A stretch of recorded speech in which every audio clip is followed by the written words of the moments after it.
Em novembro de 2014, a Roda de Capoeira recebeu o título de Patrimônio Cultural e Imaterial da Humanidade. O título foi concedido pela Unesco, que é a Organização das Nações Unidas para Educação, Cultura e Ciência. E em sintonia com esse movimento de valorização da nossa cultura de raízes africanas, este ano, agora em agosto de 2016, o grupo Capoeira Idalina recebeu o título de Patrimônio Cultural e Imaterial da cidade de Jundiaí. O grupo ele foi fundado pelo Mestre Han em 1984 e eu tenho ao meu lado aqui o Mestre Han, o querido Mestre Han, para falar sobre esse momento importante que é o recebimento desse título. Tudo bem, mestre? Tudo ótimo, muito obrigado, graças a Deus.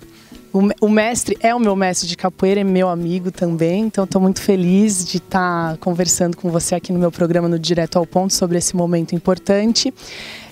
A gente sabe que quando uma manifestação cultural recebe um título, não é só o recebimento do título que importa, mas a gente espera que o desdobramento sejam ações concretas de valorização dessa cultura, dessa manifestação artística. Mestre, eu queria saber como que começou, quem que começou a se mobilizar para que acontecesse de a Capoeira Idalina receber o título de Patrimônio Imaterial da cidade.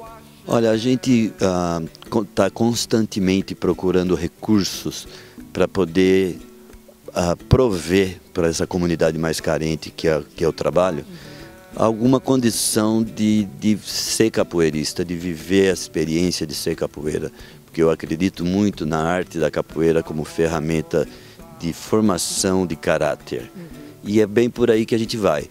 E nessa procura, né, teve uma pessoa que tinha um contato direto com meu pai, que é a Sumara Mesquita, que está bem por dentro das manobras políticas e das coisas mais, dos caminhos mais oficiais, dos trâmites das coisas, e ela sugeriu que nós deveríamos tentar conseguir esse título, mesmo porque ela também fez parte da conquista do mesmo título para o Bloco Refogados, que foi fundado pelo meu pai.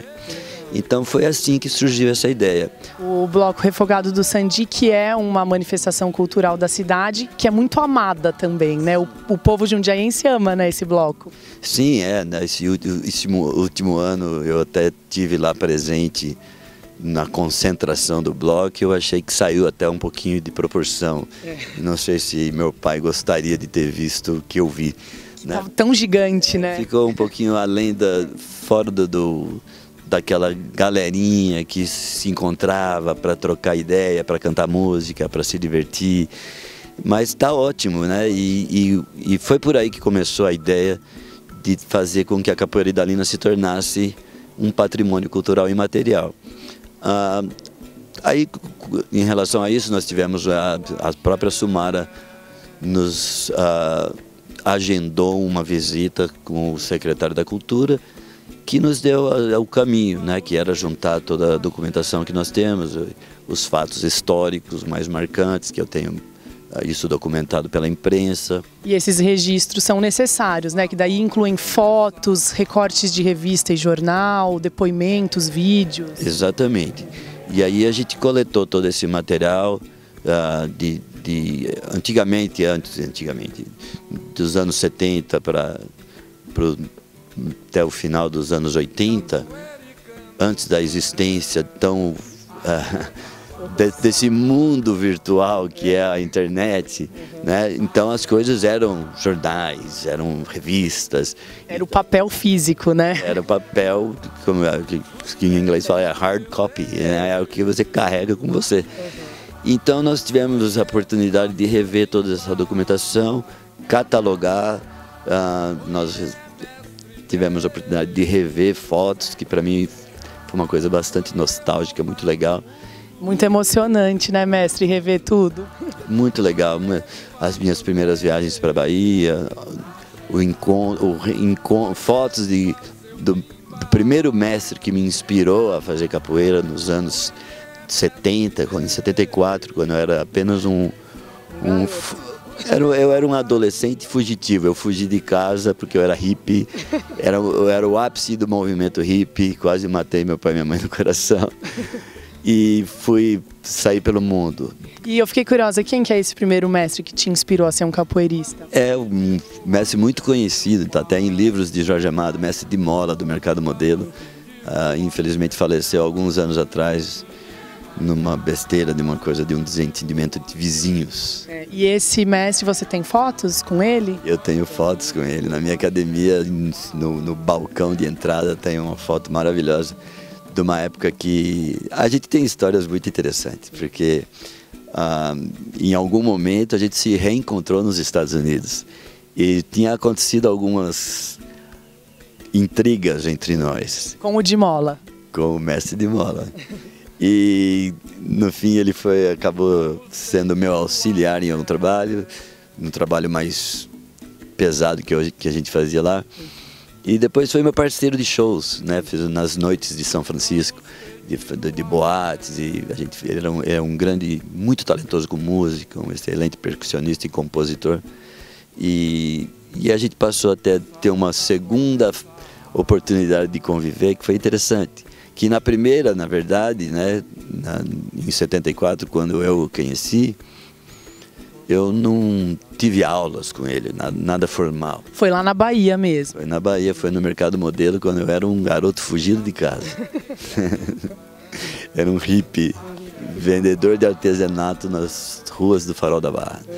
E a gente eu só assistia às rodas do Mercado Modelo e imitava os movimentos, né, em outras áreas, né, que não tinham capoeiristas mesmo. E assim conseguia trocados para poder comprar um acarajé e sobreviver. Sobrevivi assim, vivendo embaixo de palha de coqueiro, atrás do Farol da Barra, nos anos 70. Nos anos 70. E esse foi o seu início na capoeira, foi lá em Salvador mesmo? Sim, foi aí o meu primeiro contato com a capoeira e foi assim, imitando os capoeiristas, né, para atrair a atenção. Eu era uma pessoa, uma figura bastante diferente do capoeirista baiano, né? Era branco, de olho verde, com cabelo por aqui, magrelo, moleque. Mas ao contrário do estereótipo, né? De que seria um mulato, grande, altão. Exatamente. No Mercado Modelo era o que a gente encontrava. Mas em palavras do mestre de mola, não, você é um negro de alma, você é um negro de cu. E a gente passou a ser... eu voltei para São Paulo com a ideia, então agora vai um depoimento interessante. Quando eu voltei para São Paulo, eu achava que capoeirista que era de academia eram capoeiristas mais ou menos mariquinhas. Era assim, a visão que eu tinha que capoeira era uma coisa de rua. E durante muitos anos eu frequentei a roda da Praça da República, a roda do Ibirapuera, que eram alunos do Objetivo que batiam o pé da aula para fazer uma roda lá. Tinha alunos de Mestre Joel, alunos de Mestre Spinatti, que eram também os pioneiros da capoeira na cidade de São Paulo. Isso foi no meu período de colégio. E isso foi, você tinha voltado lá de Salvador? Voltado, apreendido pela Polícia Federal. Seu pai mandou te buscar? Olha, meu pai foi o menos interessado. Como eu estava com 3 amigos que eu conheci no mesmo dia, mas diferente da minha classe socioeconômica, eles eram da alta classe.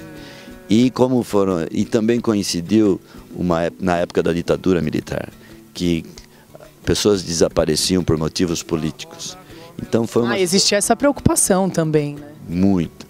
Então hoje eu vejo que loucura que foi o que eu fiz. E você ficou quanto tempo lá na Bahia? Olha, eu na realidade tenho uma memória falha, né? Eu acho que totalizou de 4 a 6 meses, porque eu fui no começo do ano letivo, ainda consegui voltar em tempo de concluir aquele ano letivo. Eu sei que em outubro eu estava lá e não me lembro exatamente a época. Como você conseguiu concluir o ano letivo? Só um capoeira mesmo, né? Olha, eu sempre fui modéstia à parte, muito bom aluno. Sempre tive notas altas. E sempre também estudava no colégio objetivo, onde era uma máquina de fazer alunos, né, pouco interessava. Foi bem por isso eu acho que foi um fator de motivação da minha fugida. Eu tinha um professor de geografia que tinha passado uma época com uma tribo indígena no Acre. Na verdade, quando nós saímos de São Paulo, foi influenciado por esse professor, que o nome dele era Flávio, que era um chapado, professor de geografia, que falava diretamente: vocês adolescentes saiam para conhecer o mundo agora, que mais tarde o máximo que você vai fazer é ir para São Vicente com a sogra e com as crianças. Ele incentivava. Ele incentivou, e ele tinha passado uma época com uma tribo indígena no Acre, e era um cara admirável. E isso nos influenciou. E nessa galerinha de bater o pé da primeira aula, para ficar vagando pela Rua Augusta, que era o point da época, surgiu a ideia: vamos cair fora, vamos entrar no trem da Central do Brasil. E subimos no edifício mais alto da rua, da Avenida Paulista, a esquina com a Avenida Brigadeiro Luiz Antônio. Jogamos todo o nosso material escolar e fomos para a estação da Central do Brasil. Para entrar em contato com essa outra cultura cultura indígena. A ideia era essa, né? A verdade, a grande bandeira era aquela bandeira hippie, contra a sociedade de consumo. Eu quero viver alternativamente, quero pescar para comer, trocar o peixe pela farinha. E a gente fez isso por um tempo em Arembepe, que na época era uma aldeia hippie, que foi muito próximo do fim da aldeia hippie quando eu cheguei lá, né? E a gente conviveu com isso. Na minha volta, né, que os pais dos outros colegas que estavam comigo saíram nos caçando. A polícia interestadual do Brasil tinha fotografias da gente e procurava, porque tinha nessa época, por ocasião da ditadura, muitos desaparecidos, né, por razões políticas, que não era o caso. A gente nem passava por isso. Mas a polícia encontrou vocês e fez vocês voltarem por preocupação dos pais. Na verdade, fomos nós que encontramos a polícia. Em algum momento, eu cansado de perambular pela Bahia, procurei entrar em contato com a família de um dos meus colegas. E a família falou assim: vai imediatamente na Polícia Interestadual, porque existe agentes policiais procurando vocês pelo Brasil inteiro. Aí eu fui, eu era o único menor de idade do grupo. Aí eu fiquei sob custódia dentro de uma delegacia. E durante a noite toda, conversando com os policiais, eles achavam que a gente era uma seita religiosa. Foi uma viagem.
Mas com isso escapa um pouquinho do assunto capoeira. Na minha volta para Jundiaí, para São Paulo, finalizar o meu curso colegial. Eu passava com frequência na frente da academia do mestre Suassuna, participava das rodas da Praça da República, mas eu não tinha um mestre porque entre nós, os capoeiristas de rua, o papo era que capoeira acadêmica é para filhinho de papai, que não tem nada a ver. Mas aí chegou o mestre Galo em Jundiaí, que era um cara muito parecido com a gente, né? Ele era meio maloqueiro, meio chapadão, cheio de tatuagem. E abriu a academia e eu me interessei, gostava da maneira que ele jogava, era uma coisa atrativa. Ele começou a me ensinar. E ele te cativou? Ele me cativou. E outra coisa que me segurou na capoeira, eu acredito que tenha sido um instrumento forte, é que por ele ter alguns problemas com álcool e coisas assim, ele me deixou responsável pela academia. Eu ainda não tinha nem... Eu tinha pego era a minha primeira graduação, é a que seria a terceira hoje, amarelo. Eu já comecei pegando o amarelo, porque já jogava capoeira. E ele me delegou essa função de ser o instrutor da academia. Eu dava aula, e ele foi uma vez para Santos, me deixou dando aula dentro de uma academia de judô, que era do Sr. Fagundes, né, famosíssimo em Jundiaí, a academia de judô do Sr. Fagundes. E um certo dia, um certo momento, eu, com a academia cheia de alunos, ele entra na academia e fala assim: o que você está fazendo aqui? Eu falei assim: não, é que o mestre Galo foi até Santos e ele me deixou encarregado de tomar conta das aulas. Ele falou assim: pô, suma daqui, eu já toquei o seu mestre daqui e não me paga aluguel, blá, blá, blá, blá, blá. E foi um maior vexame na frente de um monte de alunos. E quando o mestre Galo me delegou essa função de ser um instrutor da academia, ele deixou a cidade. Foi esse momento que eu passei a tomar aula na academia do mestre Trajano, em Campinas, Academia Beira-Mar. E aí eu viajava diariamente para Campinas. Eu já estava fazendo faculdade de biologia e peguei a minha terceira graduação, que hoje seria a sexta, né, a corda azul, lá em Campinas com o mestre Trajano. E nesse tempo o mestre Galo retorna a Jundiaí e me convida para ser o seu contramestre. Que na época, ser o contramestre, hoje é uma graduação, na época era uma função. Você exercia uma função, você poderia ser qualquer graduação, mas você poderia ser o contramestre, o auxiliar do mestre. O Galo me convidou para ser o contramestre da Academia Rio Vermelho, e eu passei a ministrar aulas juntamente com ele. Foi aí que eu me formei, em 1982. Quer dizer, eu dei um pulo para lá e para cá. E aí eu me tornei professor, e a gente continuou junto por alguns anos, e depois nos separamos, né? Por motivos que não convém falar. Mas nós tivemos uma academia em sociedade, a sociedade não desmanchou, e eu abri a minha própria academia. No ano de 84? Não, foi em 83 isso que aconteceu, porque aí eu comecei a dar aula numa discoteca, que era Box 39. De repente, da noite para o dia, a Box 39 fechou, era um fim de semana da Semana Santa. Que eu fui avisado que eu teria que sair na segunda-feira. Passei um pouco tempo dando aula na casa da família Passarim, do restaurante Passarim, que todas as filhas eram minhas alunas. E nesse tempo eu achei um local na Avenida Dr. Torres Neves e abri, aí sim fundei a Academia de Capoeira Idalina. Então a fundação oficial da Capoeira Idalina é em 1984. Aí lecionei lá durante um tempo, participamos do projeto Zumbi, fomos vencedores número 1 do Brasil, maior orgulho, que mais de 70 academias do Brasil inteiro participaram, e os juízes eram os mestres mais famosos da época, né? Mestre Canjiquinha. Foi tipo uma competição? Era uma competição no formato de festival. Assim como todos os grupos se apresentavam, eram 70 grupos do Brasil inteiro. Os grupos se apresentavam e recebiam uma nota do corpo de jurados, que era Mestre Camisa, Mestre João Grande, Mestre Valdemar, Mestre Canjiquinha, todos os grandes nomes da Bahia, do Rio de Janeiro, e eram os jurados. A nossa academia, na somatória geral de pontos, foi classificada em primeiro lugar. Foi uma coisa... Uma honra, né? Uma honra. O Mestre Acordeão teve aí recentemente na minha casa, insistindo muito, porque a gente batia longos papos. Ele falou, pô, você escreveu um livro? Eu falei, eu estou escrevendo um livro. Mas no último dia, na última noite, eu passei a noite pensando, e aí, eu vou escrever um livro e vou sair pelos batejados aí, batendo nas costas de aluno, falando, ei, você já comprou meu livro? Não, mas pelo valor do registro, né, mestre? Sim, o registro está aí. Eu concordo. Exatamente. Não, eu vou fazer. Está aqui meu compromisso. Avisa a gente que a gente já está curioso para ler esse livro. Já tem uma boa parte já. Mestre, eu gostaria de agradecer muito sua participação aqui no Direto ao Ponto. Uma delícia conversar com você, te admiro muito. Muito obrigado, eu que agradeço. Não fui muito direto no ponto, mas a gente dá a volta, mas chega no ponto. Dois geminianos falam bastante, mas tinha que falar mesmo, muita história boa para contar. Eu que agradeço, muito legal, obrigado. Bem, e a gente termina então com algumas imagens do batizado que aconteceu agora recentemente.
O ano está chegando, já estamos em setembro e já é hora de começar a planejar o Réveillon.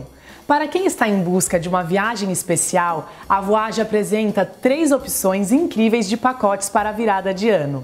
A primeira opção é passar o Natal e o Réveillon em Frankfurt. São apenas 9 parcelas de $85, mais uma entrada de 272. A segunda opção é passar o Natal e o Réveillon em Madrid. São apenas 9 parcelas de $89, mais uma entrada de 300.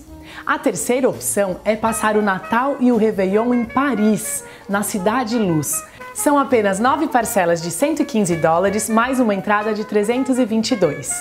Todos estes pacotes têm saída dia 24 de dezembro e incluem passagem aérea e hospedagem com café da manhã.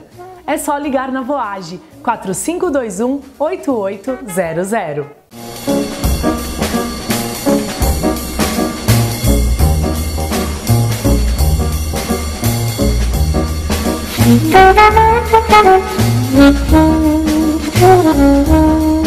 Thank you.